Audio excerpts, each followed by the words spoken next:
यानी सतगुरु रामपाल जी परमेश्वर जी ने 650 साल पहले जिन कबीर सागर की वाणियों को अपने मुख कमल से बोला, और वर्तमान में परमेश्वर ने मुख कमल से भी बोला, क्योंकि लिखते समय मानसिक रूप से वाणियां उच्चारित होती हैं और लिखने वाले भी खुद कबीर परमात्मा सतगुरु रामपाल जी।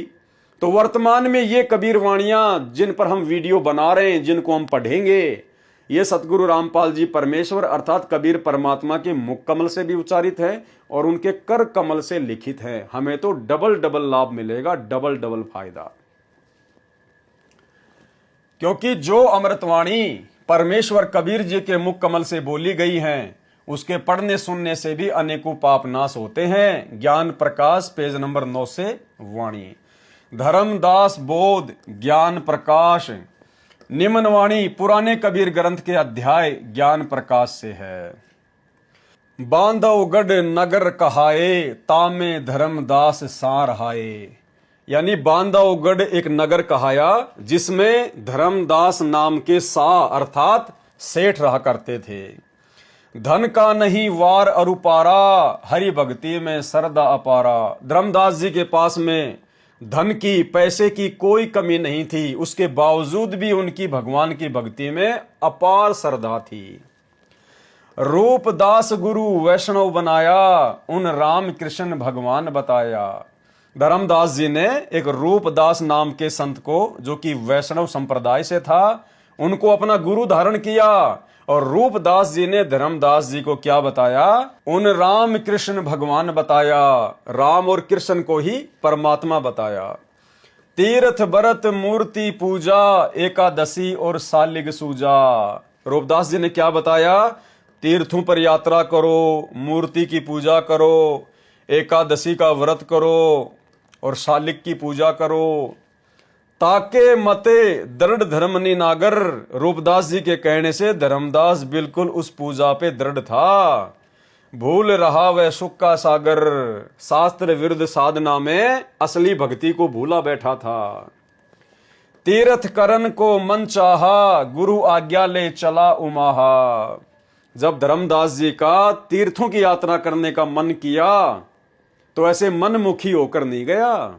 धर्मदास जी ने रूपदास जी को गुरु धारण कर रखा था, और जब धर्मदास जी की इच्छा हुई तीर्थों का भ्रमण करने की, तो जैसे वर्तमान में हमारे पूज्य गुरुदेव भगवान तो हिसार जेल में बैठे हैं, और जो निकम्मी टाइप की आत्मा होती है ना भगत, कोई तो मसूरी घूमने जा रहा है, कोई शिमला घूमने जा रहा है, कोई आसाम घूमने जा रहा है, कोई कबीर चोरा देखने जा रहा है, कोई मगर देखने जा रहा है, कोई गरीबदास जी का छुड़ानी धाम देखने जा रहा है। हमें शिक्षा लेनी चाहिए। धर्मदास जी को जब तीर्थ यात्राओं पर जाने की इच्छा हुई तो थैला उठा के मनमुखी रूप से नहीं गया। अपने गुरु रूपदास से पहले आज्ञा प्राप्त की कि हे गुरुदेव, यदि आपकी आज्ञा हो तो आपका दास कुछ तीर्थों की यात्रा करना चाहता है। रूपदास जी ने आज्ञा दी, तब धर्मदास जी तीर्थों की यात्रा पर गया। यानी गुरु आज्ञा, गुरु वचन इतना महत्व रखता है। उपदेश लेने के बाद भगत ने मनमुखी होकर कोई भी ऐसी क्रिया नहीं करनी होती है। तीर्थ करन को जब मन चाहा, गुरु आज्ञा ले चला उमाहा। उमंग में भरकर गुरु की आज्ञा लेकर तीर्थों की यात्रा पे चला। भटकत भरमत मथुरा आया, कृष्ण सरोवर में उठ नहाया। मथुरा आ गए और श्री कृष्ण सरोवर में नहाए। चौका लीपा पूजा कारण, मिट्टी वगैरह का गोबर वगैरह मिला के जो भी होता था उसका लीपा पोती करी, जमीन को लीपा। फिर लगा गीता श्लोक उच्चारण, फिर बैठकर गीता जी के श्लोकों का अध्ययन करने लगा, पाठ करने लगा। ताही समय एक साधु आया, उसी समय साधु का रूप बनाकर कबीर परमात्मा सतगुरु रामपाल जी भगवान आए। 5 कदम पर आसन लाया और 5 कदम की दूरी पर परमात्मा बैठ गए। धर्मदास को कहा आदेशा, धर्मदास जी से परमात्मा ने कहा, देखो धर्मदास जी को अपनी शरण में लगाने के लिए कबीर परमात्मा सतगुरु रामपाल जी ने कहा कि आदेश महाराज, आदेश। धर्मदास को अपनी शरण में लेने के लिए, उनसे बातचीत शुरू करने के लिए। धर्मदास जी को कह रहे भगवान कि आदेश महाराज, आदेश। धर्मदास को कहा आदेशा, जिंदा रूप साधु का भेसा। परमात्मा ने जिंदा महात्मा का रूप बना रखा था। धर्मदास देखा नजर उठाई, पूजा में मगन कुछ बोला नहीं। धर्मदास ने नजर उठा के देखी और उसके बाद वापस अपनी पूजा पाठ में मगन हो गया। जग्यासुवत देखे दाता, धर्मदास जाना सुनत है बाता। परमात्मा एक जिज्ञासु भगत की भांति धर्मदास जी की उस क्रिया को देखने लगे बड़े ध्यान से। तो धर्मदास ने सोचा कि ये तो तेरी बातों को बड़ा ध्यान से सुन रहा है। जग्यासुवत देखे दाता, दाता यानी परमात्मा जिज्ञासु भगत की तरह देखने लगा धर्मदास की तरफ। और धर्मदास जाना सुनत है बाता, धर्मदास ने सोचा ये तेरी बातों को बड़ा ध्यान से सुन रहा है, इंटरेस्ट ले रहा है। ऊंचे सुर से पाठ बुलाया, ये देखकर धर्मदास ने ऊंची ऊंची आवाज में गीता जी का पाठ करना शुरू कर दिया।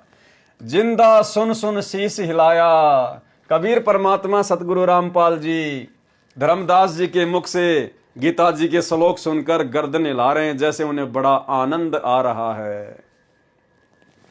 धर्मदास किया वैष्णव भेसा। धर्मदास जी की वेशभूषा कैसी थी? वैष्णव साधु जैसी। कंठी माला तिलक परवेशा, पूजा पाठ कर किया विश्रामा, जिंदा पुणे किया प्रणामा। अब धर्मदास जी ने पूजा पाठ करके और आराम करने लग गए। उसी समय जिंदा रूप में कबीर परमात्मा सतगुरु रामपाल जी भगवान ने उनको फिर से जाकर प्रणाम किया, नमस्कार किया, उनसे बातचीत शुरू करने के लिए। देखो कैसे परमात्मा हम जीव आत्माओं के नजदीक आते हैं। भाइयों और बहनों, ये लीला परमात्मा ने अकेले धर्मदास जी के साथ में ही नहीं की, आप और हम आत्माओं को भी परमात्मा ने शुरुआत में इसी प्रकार से अपने नजदीक लगाया था। जैसा खेल, जैसी लीला परमात्मा ने धर्मदास जी के साथ की, ऐसी लीला भिन्न भिन्न प्रकार की लीलाएं, यानी इतनी मेहनत, इतना ही संघर्ष, इतना ही प्रयास गुरुदेव ने हम असंख्य आत्माओं को अपने नजदीक लाने के लिए किया, हमारे अंदर भक्ति का बीज डाला। जिंदा कहे मैं सुना पाठ अनुपा। जिंदा बाबा के रूप में कबीर परमात्मा सतगुरु रामपाल जी कहने लगे कि मैंने आपका पाठ सुना है, बहुत ही अच्छा लगा।